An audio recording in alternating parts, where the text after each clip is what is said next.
Hello, everybody, and welcome to a Tuesday episode of the Degenerate Disseminators podcast. I'm your host, Jordan, and what feels like an eternity, guys, Daniel is finally back with us. Hey guys, So we haven't a special guest with me today.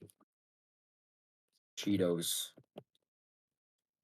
hit a load of this guy, am I right? Um, Anyways, guys, it's been a minute since we've had any picks. I believe our last day was Saturday. Like I said, sports have just been rough right now. The NBA is in shambles with all this rest management baloney. But is what it is, I guess. So going back to Saturday really quick. Newsflash, guys, I got shut out. Um, Happens. Sean Brady, via decision, he gets a submission in the fourth round. It looked like we were solid there. He was just gonna kind of, you know, get that control time and coast to the victory, but snuck in a guillotine, gets it done. The Tybura McParkin fight also goes the distance. We had under 2.5, so that one misses as well. The Senators Devils game goes under 5.5, which was surprising. They had 4 goals in the second period. They only get one more in the third, so we missed that one as well. And then the Lakers minus 5.5 in the first half. They lost the first half outright, so not even close. Thankfully, I didn't play it stupid like I usually do with UFC. We only did half unit bets on those, so we did lose. We did go 0 for 4, but only down 3.4 units. So in terms of the month, getting a little scary now. With that, we moved to 22, 28, and 1, and we're now down 5.9. But we do have 3 plays coming out today. Pretty solid stuff. So we can go and sweep here. And we can cut into that deficit pretty easily. So I got 6 days left. So we'll see what we can do. But without further ado, guys, I'm going to hand it over to Daniel to give his NHL play of the day. All right, fellas. Sorry. Coming in hot, number one pick for me and for this podcast. We are taking the Kings minus 1.5 versus the Rangers at home. Um, I don't know. They beat the Rangers in December 5-1. Um, and they're on a 3-win streak playing at home. I think the Kings got it. They've been really solid this season. While the Rangers, I mean, while their record is positive now, they've just been sucking. I don't know if any of you out there watched the Canucks Rangers game. That should piss me off. The Canucks should have won that.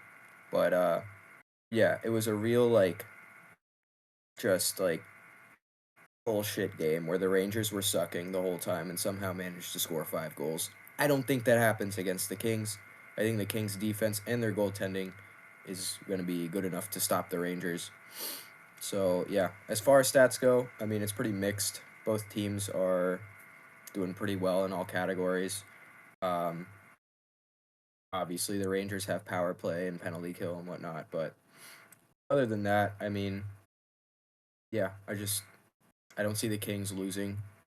And if this bet doesn't hit, it's because the Rangers just got lucky. So, as far as side bets go, we're gonna take Quentin Byfield for a goal. He's got 3 in his last 5, and Adrian Kempe for an assist. He's got 3 in his last 5.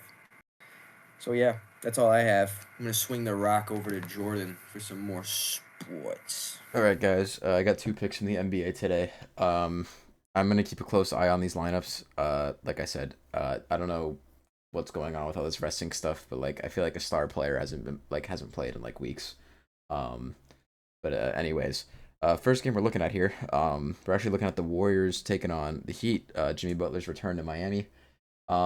Pretty interesting game. I am excited to see this one. Not gonna lie. Um, the Warriors are only laying 5 points as favorites here, which is a little surprising. I've been talking a lot about how good they've been. They are coming off a loss to Atlanta 3 days ago, on the 22nd. So I think they want to improve this road trip a little bit. And the Heat just snapped a 10-game losing streak, including a 42-point game from Andrew Wiggins, which I think is working in our favor here in terms of the odds. Like I said, the Warriors are only laying 5 points. I think it should be way more. Um, the Warriors are better than the Hornets in all aspects. So I think Jimmy Butler's gonna have a good game. I feel like sometimes you kind of force these narratives when like a player gets traded and they play their old team. But Jimmy Butler is a very interesting individual. Boo. Boo, Jimmy Butler, you suck. But yeah, Jimmy Butler, he take I feel like he definitely holds grudges and makes things very personal. So I think he's gonna go out there and try and destroy this Heat team. And I think this Heat team is not too hard to crack. And I think we're catching a little break here with the line of 5 points, just because of Wiggins' performance and them finally snapping their streak. But yeah, I just don't think the Heat have what it takes to stop this Warriors team as of late, unfortunately. So hate to fade the Heat again, guys. We've definitely faded them more. We've been taking them this year, but it happens. So first pick for me on the night is Warriors -5.5, or sorry, -5 against the Heat. And then my second pick of the NBA and to close off the night, um, well, where'd it go? Okay, sorry. We're looking at the Thunder taking on the Kings on the road. Um, for the game total over, it's sitting at 230 points. Um, these teams have met twice already this year, and they've absolutely smacked that number, which is pretty funny because the Thunder have blown them out both times. Their first meeting, the Thunder won 130 to 109, and then their second meeting last month, February 1st, the Thunder won 144 to 110. Um, I think we see something similar here. I've mentioned that the Kings, their defense is pretty bad. So realistically, this could be a blowout win for the Thunder. I still think this line goes over. In terms of this 230 number, I believe so. The Thunder have hit it 2 out of the last 5 games, but the Kings have hit it. Let me just do some math here. 3 out of the last 5. Um, but yeah, the Thunder just went up against the Clippers and they went under on that game. But the Clippers do have a pretty solid defense, and that was actually a pretty close game.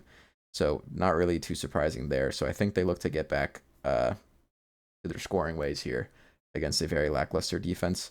And also important to note, Domantas Sabonis is supposed to be playing tomorrow, which I definitely think will help the Kings offense. Yeah, like I said, I think both teams will score, but I do think the Thunder do take this. But we'll see because the Kings actually just beat Cleveland last, or was that last week? No, that was this week. On the 19th, they did beat them, so who knows what can happen. So yeah, I like this over here. They've already hit it twice with room to spare. So to wrap things up for the night, we are taking over 230 points for the game total for the Oklahoma City Thunder taking on the Sacramento Kings. And that's going to do it for me tonight. Dan, is there anything else you'd like to add? These Cheetos are fire. But also, the Jets are playing the Capitals tomorrow.